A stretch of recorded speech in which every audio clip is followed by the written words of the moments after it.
Assalamualaikum warahmatullahi wabarakatuh. Alhamdulillah hamdan katsira hamdan tayyiban mubarakan fihi kama yuhibbu rabbuna wa yarda. Wa sallallahu wa sallama ala al-habibil mustafa wal rasulil mujtaba wa ala alihi wa sahbihi wa man ihtada. Amma ba'd. Saat ini kita memasuki kajian lanjutan dari bab yang pertama, Kitabut Tauhid. Dalil yang akan kita bahas adalah dari surah Al-An'am ayat 151 sampai 153. Dan ini yang merupakan wasiat Rasulullah sallallahu alaihi wasallam, yang merupakan penutupan atau closing statement wasiat Rasulullah sallallahu alaihi wasallam memakai ayat ini. A'udzu billahi minasy syaithanir rajim.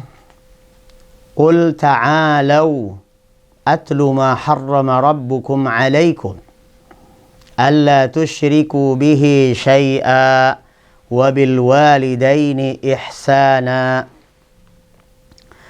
wa la taqtulu awladakum min imlaq nahnu narzuqukum wa iyyahum wa la taqrabul fawahisha ma dhahara minha wa ma batan ولا تقتلوا النفس التي حرم الله إلا بالحق ذلكم وصاكم به لعلكم تعقلون ولا تقربوا مال اليتيم إلا بالتي هي أحسن حتى يبلغ أشده وأوفوا الكيل والميزان بالقسط لا نكلف نفسا إلا وسعها وإذا قلتم فاعدلوا ولو كان ذا قربى وبعهد الله أوفوا ذلكم وصاكم به لعلكم تذكرون وأن هذا صراطي مستقيما فاتبعوه ولا تتبعوا السبل فتفرق بكم عن سبيله ذلكم وصاكم به لعلكم تتقون. Pertama, Allah Subhanahu wa taala menyatakan qul, katakanlah. Artinya qul ya Muhammad, katakan wahai Muhammad, wahai Rasulullah, lihaula'il musyrikin, sampaikan kepada orang-orang musyrik, alladzina abadu ghairallah, yang menyembah selain Allah. Lebih dari itu, wa harramu ma razaqahumullah, mereka juga mengharamkan apa yang telah dianugerahkan oleh Allah. Ta'alau, kemari, sini, dengarkan. Halummu wa aqbilu, atlu alaikum, atlu ma harrama rabbukum alaikum. Aku akan bacakan, aku akan terangkan, aku akan tuturkan kepada kalian apa saja yang diharamkan Rabb kalian.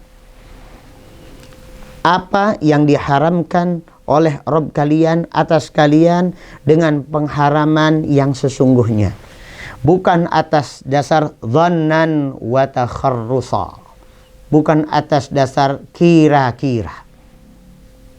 Tidak memakai kiro-kirologi, sepertinyologi. Memakai standar yang benar. Sebenarnya yang Allah haramkan itu apa saja sih? Ini adalah hal-hal yang diharamkan oleh Allah Azza wa Jal, yang aku dapat dari wahyu Allah Azza wa Jal. Yang pertama, alla tusyriku bihi syai'a, Jangan sekali-kali kamu persekutukan Allah dengan apapun. Ini wasiat yang pertama. Larangan pertama. Maka kewajiban bertauhid yang berbanding lurus dengan pengharaman syirik merupakan perintah dan larangan pada peringkat nomor 001. Yang utama dan pertama, sebagai hamba Allah Azza wa Jal, maka kita harus mengikhlaskan ibadah kita hanya untuk Allah dan tidak mempersekutukannya dengan apapun. Poin ini yang terkait langsung dengan bab dan kitab yang kita pelajari.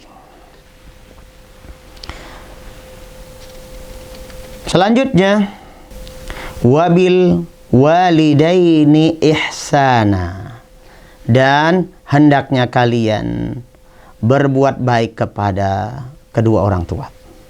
Ini birrul walidain, wasiat yang kedua. Berikutnya, wala taqtulu auladakum min imlaq, dan jangan sekali-kali kalian bunuh anak-anak kalian karena takut miskin. Orang punya anak satu merasa masih berjaya, punya anak berikutnya masih cukup, begitu terus beranak, apalagi istri juga tambah banyak. Jadi istri 4 kali anak 4, jadi kan 16 tuh perut yang harus diisi.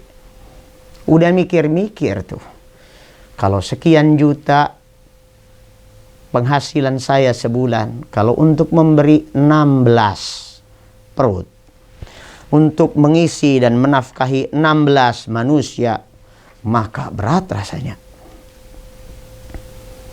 Maka khawatir, takut menjadi miskin.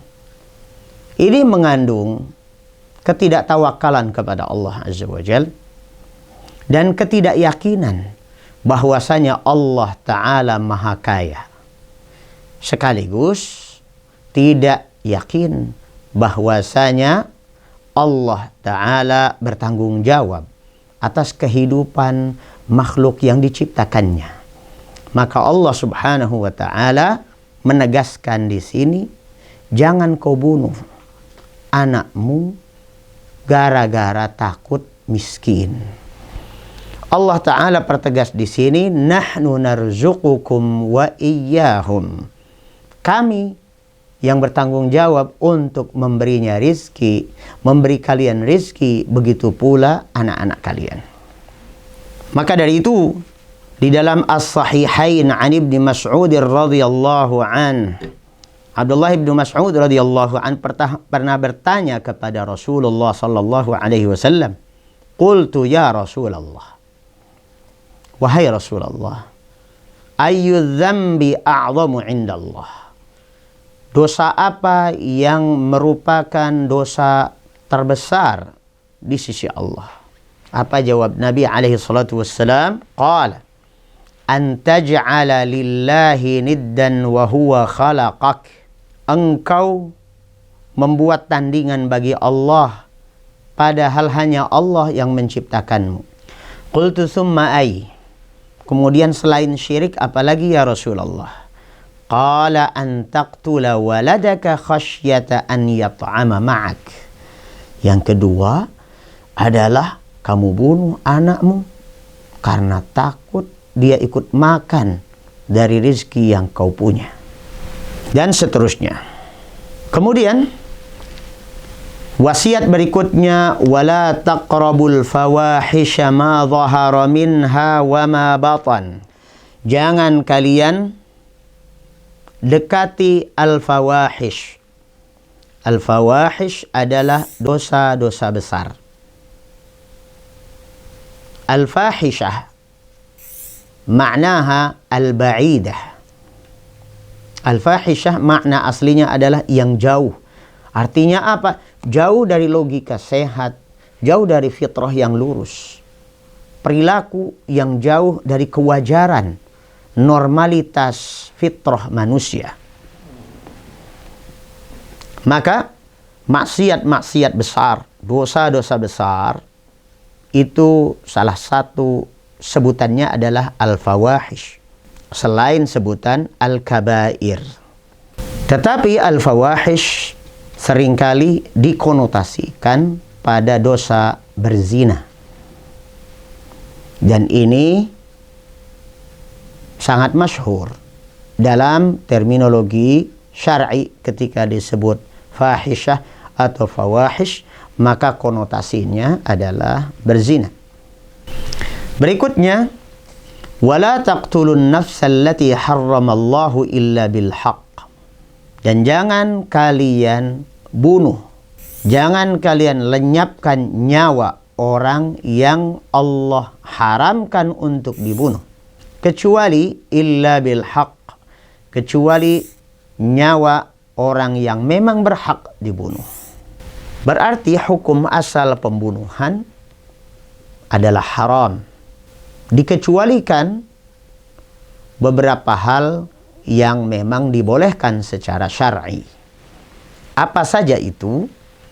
Di dalam as-sahihain, Sahih Al-Bukhari dan Sahih Muslim, an Ibni Abbas radhiyallahu anhu marfu'an, radhiyallahu anhuma marfu'an, la yahillu damu imri'im muslim, la yahillu damu imri'im muslim, tidak halal darah seorang muslim, yashhadu, yang bersyahadat alla ilaha illallah wa anna muhammadar rasulullah. Muslim yang dimaksud adalah yang telah bersyahadat asyhadu an la ilaha illallah wa asyhadu anna muhammadar rasulullah. Illa bi ihda thalathin, kecuali dengan salah satu dari 3 sebab. Jadi muslim pada dasarnya tidak halal untuk kita ganggu. Jangankan nyawanya, harta dan kehormatannya pun tidak boleh kita ganggu, apalagi nyawanya. Tapi sampai nyawanya pun berhak dihilangkan kalau pertama, as-sayyibuz zani. As-sayyibuz zani, orang yang pernah menikah, apalagi yang masih dalam kaitan pernikahan, dia memiliki istri, dia memiliki suami, kemudian dia berzina. Ini yang disebut dengan zina muhsan. Maka orang seperti itu berhak untuk dirajam, digutuk dengan batu sampai mati, dimasukkan ke dalam lubang, digutuk dengan batu sampai mati. Maka menghilangkan nyawa orang seperti ini merupakan hak. Tapi ingat, siapa yang mengeksekusi? Yang mengeksekusi adalah otoritas setempat yang memiliki kekuasaan hukum di negeri tersebut. Tidak sembarang orang. Jangan kemudian karena kita sudah tahu ada dalil seperti ini, kemudian kita pergoki ada orang berzina sementara mereka sudah suami istri. Yang laki-laki punya istri, yang perempuan punya suami, ya, selingkuh, kemudian digutuk pakai batu sampai mati. Nah, ini menyelesaikan masalah dengan cara yang bermasalah. Berikutnya, wan nafsu bin nafsi. Begitu pula orang yang membunuh secara tidak halal, maka haknya adalah dibunuh. Ini yang disebut dengan al-qisas. Kemudian wattariku lidinihil mufariqu lil jamaah, orang yang murtad, keluar dari Islam. Kita ulangi 3. Pertama adalah orang yang sudah pernah atau memiliki pasangan, suami atau istri, kemudian dia berzina. Yang kedua, orang yang membunuh. Yang ketiga adalah orang yang murtad. Maka para murtadin dari Islam, orang-orang yang keluar dari Islam masuk ke dalam agama lain, hukumnya di dalam syariat Islam harus dibunuh. Sekali lagi, siapa yang berhak membunuhnya? Siapa yang berhak melenyapkan nyawanya? Pemerintah yang sah. Jika pemerintahnya yang sah tidak melaksanakannya, berdosa mereka. Masyarakat tidak berdosa. Kita tidak berdosa. Tapi yang memiliki otoritas dan tidak melaksanakan hukum Allah Azza wa Jal, dia berdosa besar. Selanjutnya, dzalikum wassaakum bihi la'allakum ta'qilun. Demikianlah apa yang Allah wasiatkan kepada kalian agar kalian memakai akal sehat kalian. Maka wasiat-wasiat ini memang memerlukan pemikiran yang sehat, akal yang sehat. Syariah ini hanya kompatibel dengan akal sehat. Apabila akal orang tidak sehat, maka akan menolak syariah. Menolak syariah tanda bahwa orang itu akalnya tidak waras. Selanjutnya, wala taqrabu malal yatimi illa billati hiya ahsanu hatta yablugha ashuddah. Dan jangan dekati harta anak yatim kecuali dengan cara yang terbaik sampai anak yatim tersebut baligh. Qala Ibnu Athiyyah, hadza nahyun 'ammun 'anil qurbi alladhi ya'ummu wujuhat tasarruf wa fihi saddu dzari'ah thumma istathna ma yahsunu wa huwa as-sa'yu fi nama'ih. Ibnu Athiyyah rahimahullahu taala, ahli tafsir, menyatakan bahwa ini adalah larangan yang bersifat umum. Jangan mendekati harta anak yatim. Jadi jangankan makan ya, jangankan merampok ya, mendekati saja asalnya itu tidak boleh. Dikecualikan apabila diniatkan untuk mengembangkan. Jadi kalau ada anak yatim ditinggalkan oleh ayahnya tentunya ya, dan masih dalam keadaan umur belum baligh, maka hendaknya kerabatnya, keluarganya, atau orang yang memiliki kapasitas mengembangkan hartanya. Barangkali anak yatim ini ayahnya adalah orang kaya, memiliki deposito yang banyak, aset yang banyak.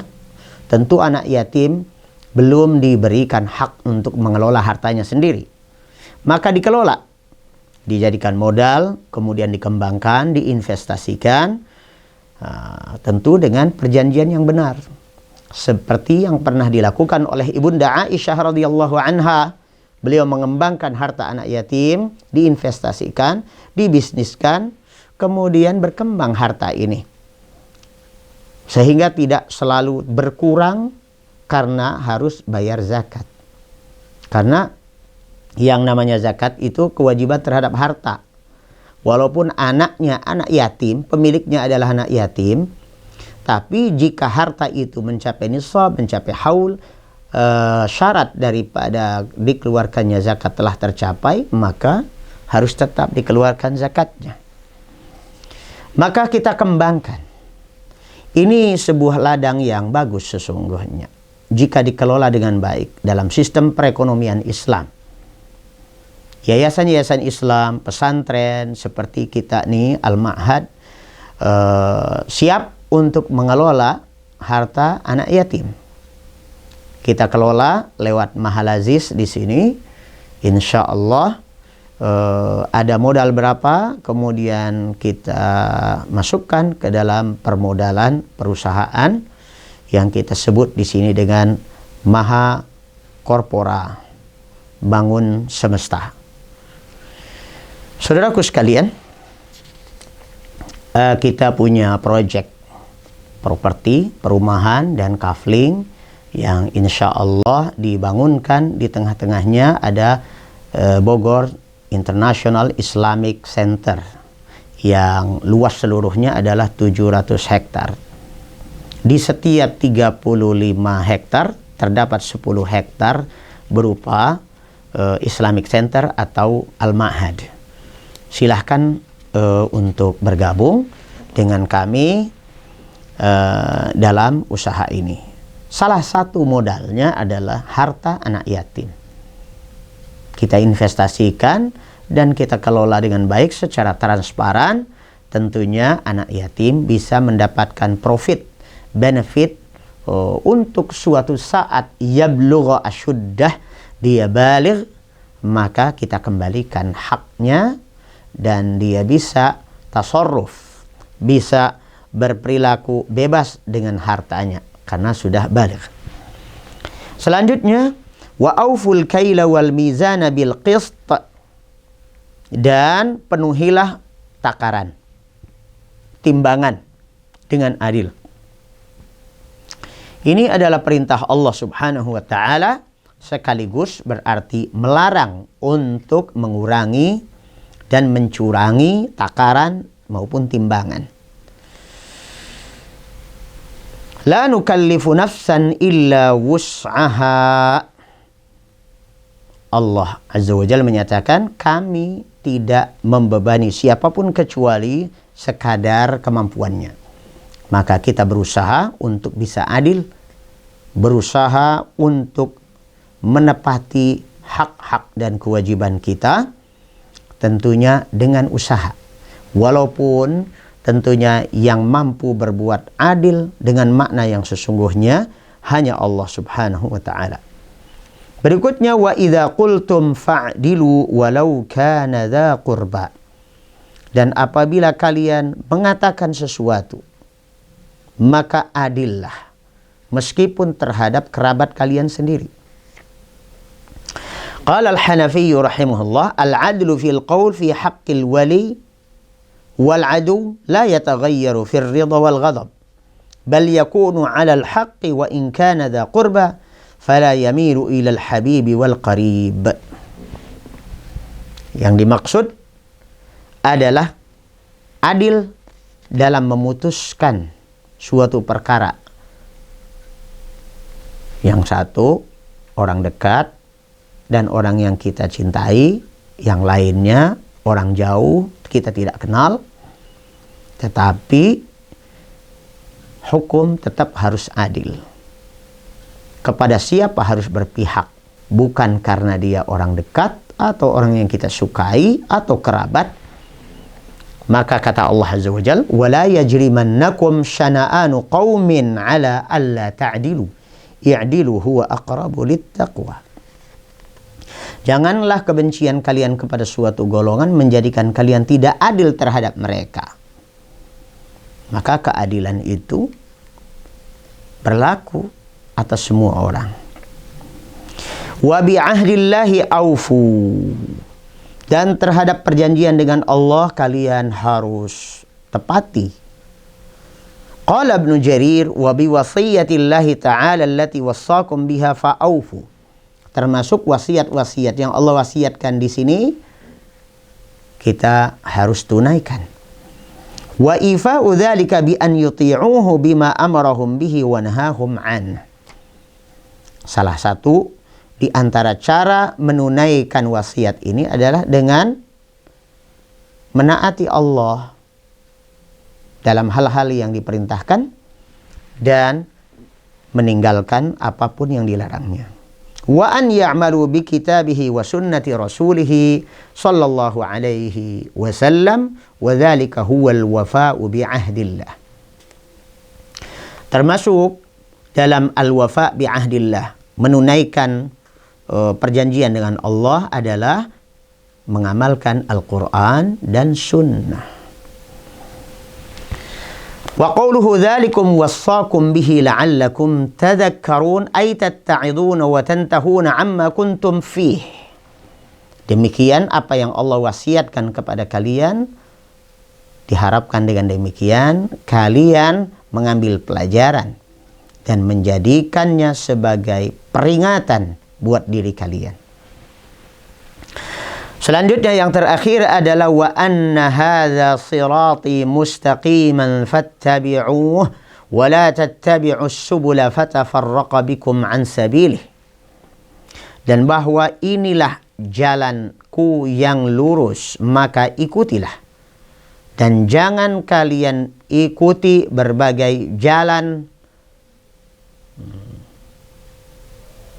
sehingga berbagai jalan tersebut membuat kalian tercerai-berai dari jalan Allah. Pelaksanaan wasiat ini bertauhid, tidak syirik, birrul walidain, tidak membunuh nyawa yang tidak berhak dibunuh, dan seterusnya dan seterusnya. Ini adalah jalan lurus, garis lurus. Maka melanggar itu adalah garis bengkok, garis miring yang berbelok-belok, dan itu jauh lebih banyak. Jalan Allah satu, jalan syaitan banyak. Jangan ikuti jalan-jalan selain jalan Allah Azza wa Jal, sehingga akibatnya kalian akan tercerai-berai. Persatuan umat Islam ini akan terbentuk apabila masing-masing mengikatkan diri dengan jalan Allah, Al-Quran dan sunnah Nabi alaihi salatu wassalam, sesuai dengan pemahaman ulama salaf radhiyallahu anhum. Apabila ada yang melenceng dari situ, mengambil garis miring atau garis bengkok-bengkok, berbelok-belok, maka tercerai-berailah umat ini menjadi berbagai macam golongan, sekte, aliran, dan antar kita menjadi saling bermusuhan. Dzalikum wassakum bihi la'allakum tattaqun. Demikianlah yang Allah wasiatkan kepada kalian agar kalian bertakwa kepada Allah Azza wa Jalla. Ikhwas sekalian, selanjutnya al-muallif rahimahullahu ta'ala menyebutkan sebuah athar dari Abdullah ibnu Mas'ud radhiyallahu anhu. Kata beliau, man arada an yanzura ila wasiyyati Muhammadin sallallahu alaihi wasallam allati 'alaiha khatamuh falyaqra qawlahu ta'ala qul ta'alu atlu ma harrama rabbukum 'alaikum alla tusyriku bihi syai'an ila qawlihi wa anna hadha sirati mustaqiman fattabi'uh, dan seterusnya. Kata Abdullah ibnu Mas'ud radhiyallahu an, siapa saja yang ingin melihat wasiatnya Nabi Muhammad sallallahu alaihi wasallam yang merupakan closing statementnya Nabi alaihi salatu wassalam, kalimat penutupnya sebelum beliau diwafatkan oleh Allah Azza wa Jal, ini, baca ayat-ayat ini dari qaulihi ta'ala qul ta'alu atlu ma harrama rabbukum alaikum sampai wa anna hadha sirati mustaqiman fattabi'uh wa la tattabi'us subula fatafarraqa bikum an sabilih. Terakhir al-muallif rahimahullahu ta'ala menyebutkan sebuah hadis yang merupakan cerita. Singkat ceritanya begini. Mu'adz ibn Jabal radhiyallahu an bercerita ketika beliau masih remaja. Kata beliau, kuntu radifan Nabi sallallahu alaihi wasallam ala himar. Suatu saat aku bonceng di belakang Rasulullah sallallahu alaihi wasallam. Kami berdua mengendarai seekor keledai. Lalu Rasulullah sallallahu alaihi wasallam mengatakan kepadaku, ya Mu'adz, wahai Mu'adz, atadri ma haqqullahi 'alal 'ibad wa ma haqqul 'ibadi 'ala Allah? Kamu tahu enggak apa hak Allah atas hambanya dan apa pula hak hamba atas Allah Azza wa Jalla? Kata Mu'adz ibnu Jabal radhiyallahu an, Allah wa rasuluhu a'lam. Allah dan Rasulnya yang lebih tahu. Dijawab oleh Nabi alaihi salatu wassalam, haqqullahi 'alal 'ibad. Hak Allah atas hambanya adalah ayya'buduh wa la yusyriku bihi syai'a. Bertauhid, tauhidullah. Maka dari itu judul kitab ini Kitabut Tauhid alladhi huwa haqqullahi 'alal 'abid. Kitab Tauhid, At-Tauhid yang merupakan hak Allah atas hambanya. Dan hak hamba atas Allah adalah alla yu'adziba man la yusyriku bihi syai'an. Hambanya yang tidak mempersekutukannya dengan apapun, Allah berkomitmen untuk tidak akan mengazabnya. Maka dari itu, kunci masuk surga adalah tauhid. Ya, kunci selamat dari neraka adalah tidak musyrik. Lalu Mu'adz ibnu Jabal radhiyallahu an menyatakan, afala ubashirun nas. Boleh enggak ya Rasulullah, aku kabarkan berita gembira ini kepada orang-orang lain? Apa kata Nabi? La tubashirhum fayattakilu. Jangan dulu. Jangan kau beritahukan dulu kabar gembira ini. Nanti manusia-manusia yang lemah imannya, yang kurang semangat ibadahnya, mereka akan mengandalkan. Mengandalkan apa? Tenang, yang penting bertauhid dan tidak musyrik. Yang penting ikhlas ibadahnya kepada Allah dan tidak musyrik. Ya, walaupun ibadahnya dikit-dikit, selama tidak musyrik mah masuk surga insya Allah gitu. Akhirnya mereka mengandalkan, yattakilu, dan tidak memiliki semangat ibadah. Hadis ini panjang dan diriwayatkan oleh Syaikhain di dalam As-Sahihain, Sahih Al-Bukhari dan Sahih Muslim.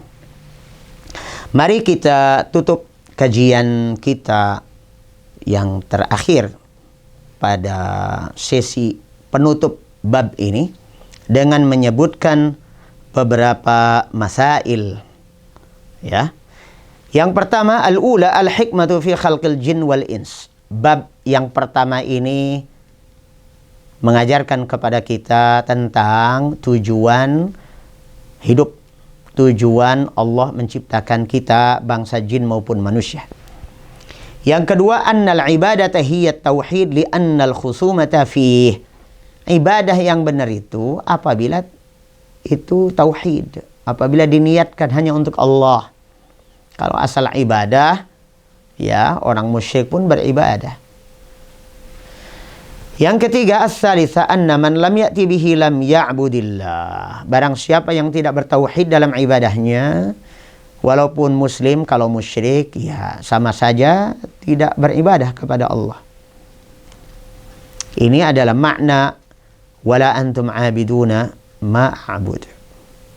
Jadi kata Allah Azza wa Jalla kepada nabinya, qul ya ayyuhal kafirun, dan seterusnya, wala antum abiduna ma'abud. Kalian wahai kaum musyrikin enggak bakal jadi penyembah Allah yang kusembah. Ar-rabi'ah, yang keempat, al-hikmatu fi irsalir rusul. Tujuan Allah mengutus para rasul adalah menyampaikan tauhid dan melarang manusia dari syirik.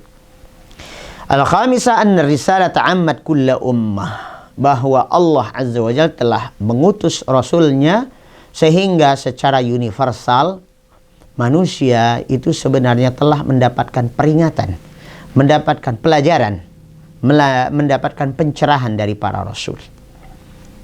Al-sadisah anna dinal anbiya wahid. Dalam bab ini juga kita dapatkan pelajaran bahwa sesungguhnya agamanya para nabi itu satu, yaitu al-Islam. Apakah itu Nabi Ibrahim, Musa, Isa, Dawud, ya Nabi Nuh, semuanya beragama Islam. Jangan berpikir bahwa kalau Nabi Isa agamanya Kristen, ya, kemudian Nabi Musa agamanya Yahudi. Tak. Semua nabi dan rasul agamanya Islam. As-sabi'ah al-mas'alatul kabira anna ibadatullah la tahsulu illa bil kufri bit taghut. Fafihi ma'na qawlih faman yakfur bit taghut wa yu'min billah faqad istamsaka bil urwatil wuthqa. Ini masalah besar. Bab ini mengandung masalah yang sangat besar bahwa ibadah kepada Allah itu tidak benar, tidak bisa mendapatkan pembenaran kecuali dengan kufur terhadap tagut. Kita harus mengingkari semua tagut sehingga ibadah kita murni untuk Allah. Yang kedelapan, anna at-taghut 'amun fi kulli ma 'ubida min dunillah. Bahwa taghut itu, status sebagai taghut itu bisa mengenai semua selain Allah yang disembah, diibadahi, ditaati, ditakuti, diikuti, ya. Maka wahai para loyalis, kalau Anda loyal kepada siapa, atas dasar apa, hati-hati. At-tasi'ah, yang ke-9 adalah idhamu sya'ni thalathil ayatil muhkamat fi suratil an'am 'inda as-salaf wa fiha 10 masail.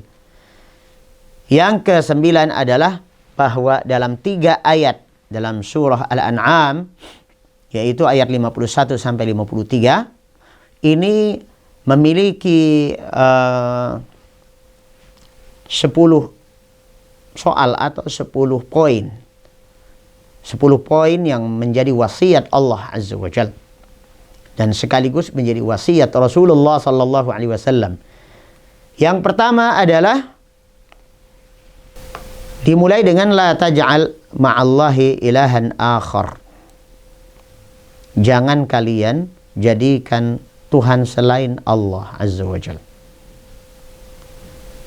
Wa khatamaha biqauli wa la taj'al ma'allahi ilahan. Dan jangan kalian jadikan bersama Allah ada Tuhan yang lain.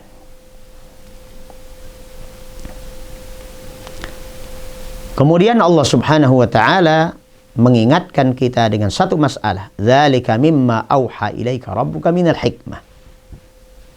Bahwa ini adalah yang diwahyukan oleh Allah Subhanahu wa taala kepadamu berupa al-hikmah. Kemudian yang ke-11, bab ini juga mengandung ayat al-huquqil asyarah. Ayat tentang 10 hak yang Allah mulai dengan wa'budullah wa la tusyriku bihi syai'ah. Kemudian yang ke-12, at-tanbih ala wasiyati Rasulillah sallallahu alaihi wasallam 'inda mautih. Nabi Muhammad alaihi salatu wassalam memiliki wasiat kepada kita sebelum wafatnya, yaitu ayat yang kita bacakan tadi. Yang ke-13 adalah ma'rifatu haqqillahi alaina. Kita jadi tahu apa saja hak Allah terhadap kita. Berikutnya juga yang ke-14, ma'rifatu haqqil ibadi alaih idza addau haqqahu. Kalau kita sebagai hamba Allah sudah melaksanakan hak Allah, apa hak kita? Hak kita adalah masuk surga, tidak dimasukkan ke dalam neraka. Ke-15, anna hadhil mas'alah la ya'rifuha aktsarus sahabah. Bahwa masalah ini ternyata tidak diketahui oleh kebanyakan sahabat. Karena apa? Karena termasuk Mu'adz ibnu Jabal radhiyallahu an, pemuda yang sangat cerdas di antara sekian banyak sahabat, dia pun tak tahu. Baru tahu setelah diberitahu oleh Nabi alaihi salatu wassalam. Ke-16, jawazu kitmanil ilmi lil maslahah. Kalau suatu ilmu itu lebih maslahat untuk diendapkan dulu, tidak diberitahukan dulu, tentu itu boleh. Ke-17, istihbabu bisyaratil muslim bima yasurruh. Di dalam bab ini juga kita diajarkan untuk memberitahukan kabar gembira kepada sesama muslim tentang apa yang bisa membuat mereka senang. Kemudian yang ke-18, al-khawfu minal ittikal ala sa'ati rahmatillah. Hendaknya kita takut untuk bersandar kepada rahmat Allah, kemudian kita tidak berusaha untuk beramal saleh. Ke-19, qaulul mas'ul amma la ya'lam Allah wa rasuluhu a'lam. Hendaknya kalau kita tidak tahu itu, biasakan mengatakan Allah a'lam, Allahu a'lam. Ke-20 al-ishrun jawazu takhsisi ba'dhin nasi bil ilm duna ba'd. Masalah ilmu, ada kalanya kita harus mengkhususkan, mengajarkan kepada satu pihak tanpa yang lain. Itu boleh saja. Tentu dilihat maslahatnya. Al-hadiyatu wal ishrun, hal yang ke-21, tawadhu'uhu sallallahu alaihi wasallam li rukubil himar ma'al irdafi alaihi. Nabi kita Muhammad sallallahu alaihi wasallam adalah sosok yang tawadhu'. Ya. Rendah hati. Dari mana kita bisa dapatkan itu? Beliau membonceng anak remaja bernama Mu'adz ibnu Jabal radhiyallahu an. Boncengan. Jadi nggak mentang-mentang jadi nabi, kendaraannya sendiri gitu ya, orang lain nggak boleh ikut. Ke-22, jawazul irdafi ala dabbah. Boleh kita membonceng orang di atas kendaraan. Ini hukum. As-salisatu wal ishrun, ke-23, fadilatu Mu'adz ibn Jabal radhiyallahu an. Hadis tadi menunjukkan fadilah tersendiri bagi Mu'adz ibn Jabal radhiyallahu an.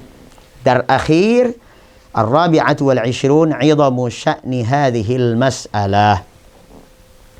Masalah tauhid ini betul-betul azim, betul-betul besar, betul-betul sangat penting.